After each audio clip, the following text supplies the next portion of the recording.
A very good morning to all my children out there, and this class will be your second biology class and your first zoology class, right? So glad to meet you all once again. So today's class will be chapter number 3, that is Kingdom Classification 2. So what is the title of the lesson? Kingdom Classification 2. Why 2? Where is part 1?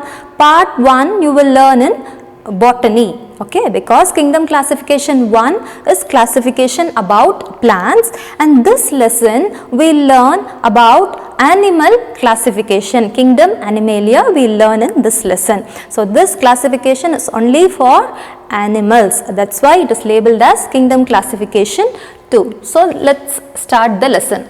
What is classification? Classification means it is grouping. So when you have all animals in this world, animals in the sense it is not only cat or the dog, animal kingdom includes also insects, snakes, human beings, birds, fishes, all come under animal kingdom, okay. When you learn about their classification, you will know how all are put together, okay. So anyway, when all these animals exist in the world, based on what characters will you group them?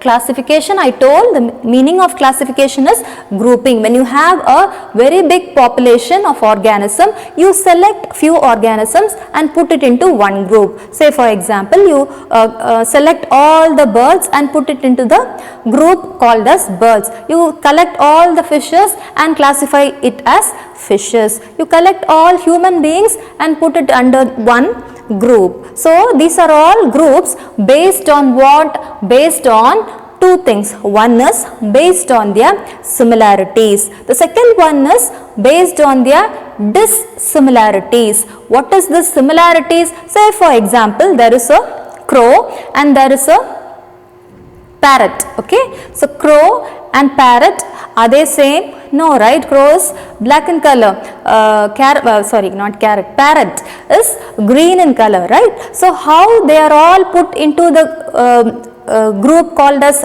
birds? Because both of them will fly, though they are green and black in color, they have a similarity between them, that is both will fly.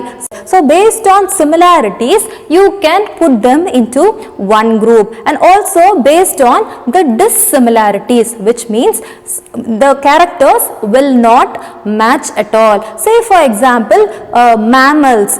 We are all mammals. Human beings are mammals. Why mammals? What is a mammal? Mammal is a group of organisms which can feed their young ones through milk. So even cat can feed their young one with milk, and also human being can feed the young one with milk. So they are all put into the kingdom called as mammalia or mammals. So this is one group, but whereas other insects, all they cannot feed with milk and they are grouped separately. Now these are called dissimilarities. One property which one group has, that is the milk feeding property which the mammals have, is absent in the snake or the lizard, okay. So that's how they differ in their characters. So when there is a dissimilarity also, you put it into separate groups.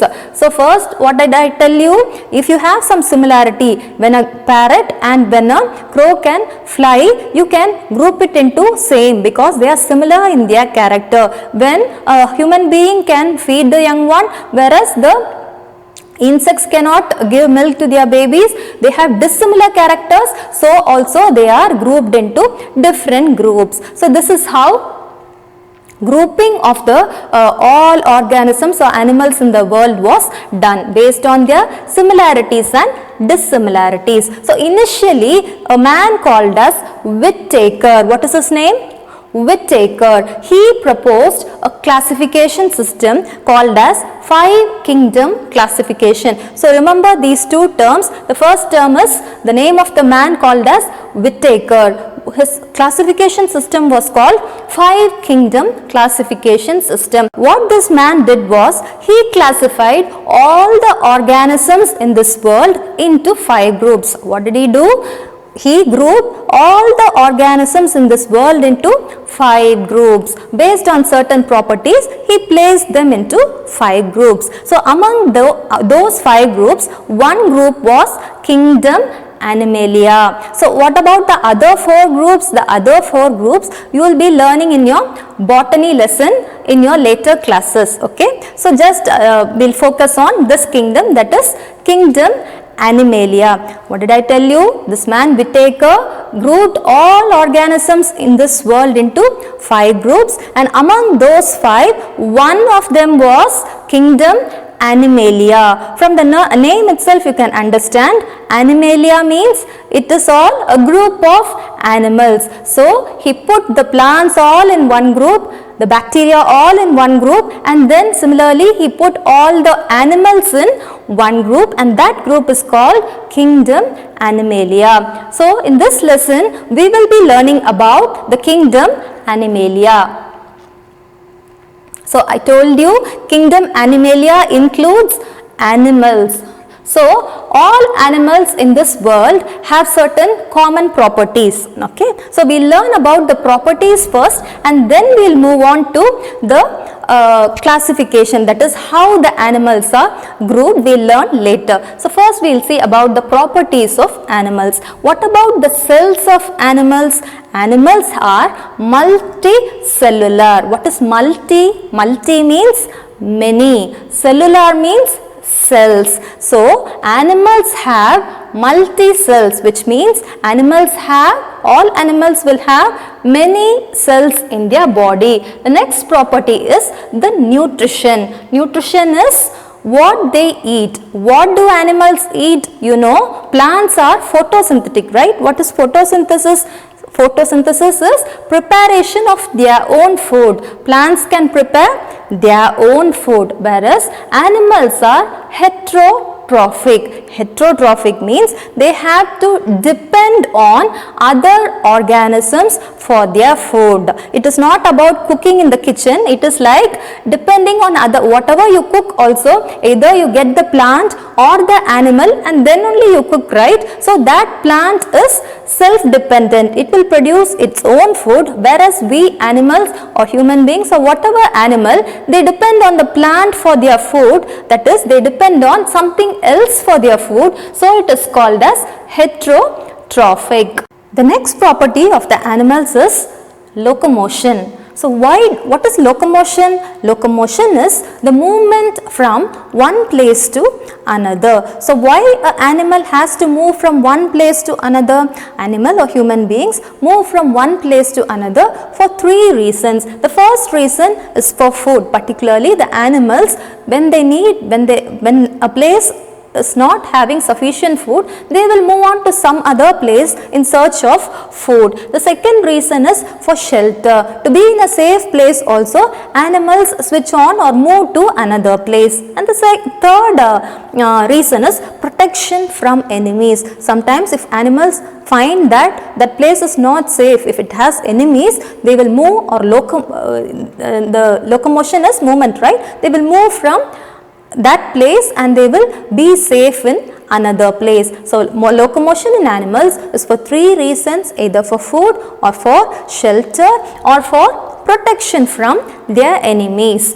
So until now we have studied all the basic properties of animals, right? So now we will move into the actual part of the lesson, that is classification of animals. So how are animals classified? All animals in this world are classified based on a property. It is called the presence of backbone. If an animal has backbone, it is called as vertebrates. All the animals which have backbones are all put into a group called as vertebrates. All the animals which do not have backbone are all put into the group called as invertebrates. So vertebrates are those animals which have a backbone. Do you have a backbone? We have a backbone, right? Where do you have? See, just behind your neck touch and feel, you have a bone-like structure, right? So that bone is a rod-like structure, and if you continue to touch, it will extend below till your hip region. So from your starting from your neck till the hip region, you have a backbone, right? So we are we vertebrates or invertebrates? We are vertebrates. Why? Because we also have a backbone. Man comes under this group called as mammals. Okay, I'll tell you why later. So all the animals which do not have a backbone, they are called as invertebrates. So are you clear? So all animals, based on the presence of absence of the backbone, they are classified as vertebrates and invertebrates. Okay, so now these vertebrates are again classified into 5 groups. Those which have backbone, they are classified into 5 groups. What are the groups? Fishes, amphibians, reptiles, birds and mammals. So what are the 5 groups of vertebrates? Mammals, birds, reptiles, amphibians and fishes. How did they classify these 5? Why did they group into separate groups? Because, for example, mammals, we are also mammals, right? What are mammals? What is the special property of mammals? The animals which all come under this group have a property called, they can feed their young ones with their own milk. What did I tell you? Those who are mammals can feed their young ones with their own milk. Say for example, cow gives milk to its young ones, right? It produces milk. Similarly, it is a mammal. Similarly, man also, human beings also provide milk to the young ones. So man is also a mammal. Cats provide milk to their young one, no? So they are also mammals.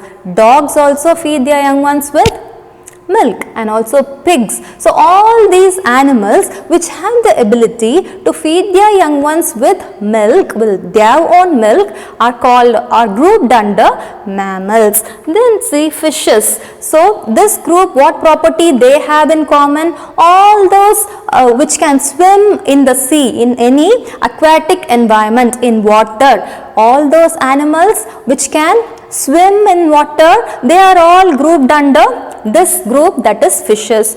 And mammals feed their young ones with milk. Fishes can swim in water and they have fins, and they are all called fishes. What are amphibians? Amphi means 2. What is amphi?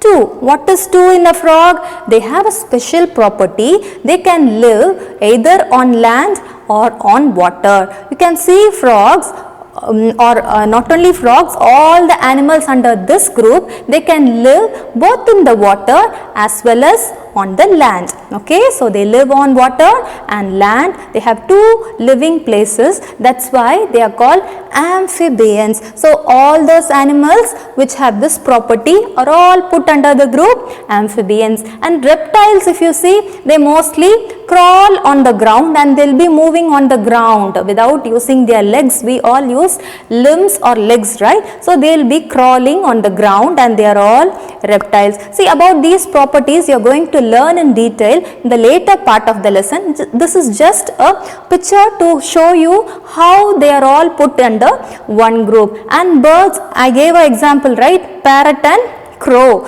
So they both can fly. So they are all put, those animals which can fly, they are all put into the group called as birds. So based on some property only, they are all put in groups. But you should know that there are 5 types of vertebrates: mammals, birds, reptiles, amphibians and fishes. So what are the 5 types of vertebrates? Mammals, birds, reptiles, amphibians and fishes. So what we have studied, all animals are classified into vertebrates and invertebrates. If an animal has backbone, it is called vertebrate. If it does not have backbone, it is called as invertebrates. These vertebrates are again classified into 5 groups called as mammals, birds, reptiles, amphibians and fishes. So that's all about classification of vertebrates. So now we learn about the classification of invertebrates. So what can you see here? You can see a list of new terms to you, right? What all you can see? Porifera, Cnidaria, Platyhelminthes, Nematoda, Annelida, Mollusca, Arthropoda and Echinodermata. So what you are going to do? You will read them 5 times until it registers in your mind. What are they? The kingdom invertebrates, that is those without backbone. Those group are divided into Porifera, Cnidaria, Platyhelminthes, Nematoda, Annelida, Mollusca, Arthropoda and Echinodermata. So how to remember these terms all? I will tell you a simple sentence. Just keep it in your mind so that you can learn these terms easily. Okay, what is that sentence? Ponytail in this planet is an art of modern era. What is that sentence? Ponytail. You may think, why is the spelling wrong for ponytail? Okay, I will tell you the reason. Ponytail is in this planet is an art of modern era. So ponytail, P-O-Y, I have written that separately instead of P-O-N-Y. P-O stands for porifera. So in this pony, P-O is for porifera and Ni for pony, N-I, no, this N-I is for this N-I, Cnidaria. See here, C is silent, okay, you do not call as Cnidaria or something, it is Cnidaria because C is silent. So N-I stands for Cnidaria, P-O stands for porifera, okay. So now ponytail in this planet, P-L-A, for Platyhelminthes, PLA for Platyhelminthes. Then net, okay, for this net, NE is for Nematoda. So in planet, PLA is for Platyhelminthes and NE is for Nematoda. Clear? So what we have studied? In ponytail, PO is for porifera. When I tell, just try to open your mouth and tell the word out so that you can register that in your mind. NI stands for Cnidaria. Planet, PLA is for Platyhelminthes, NE is for Nematoda.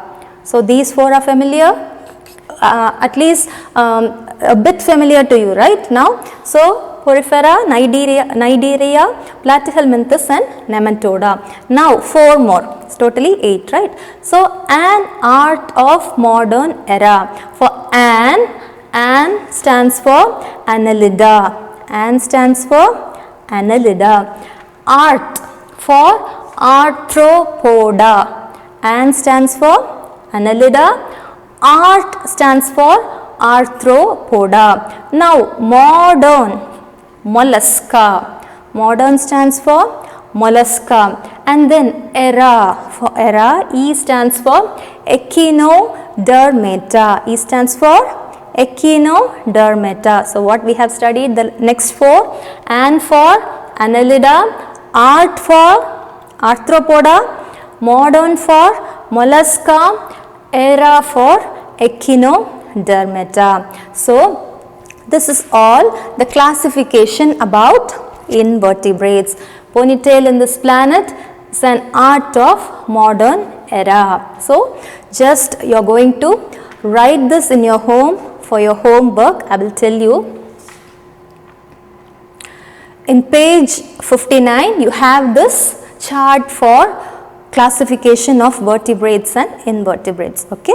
So in page number 59 in your biology textbook you have a chart for vertebrates and invertebrates. So you are going to learn that and write it in your rough note, okay, and get your parents' signature and send it to me by WhatsApp to this number. So do not copy in front of your parents, you can learn and write and get their signature and then send it to this number. Okay. So that's all children for the class today, and until I meet you for the next class, you all take care and bye bye.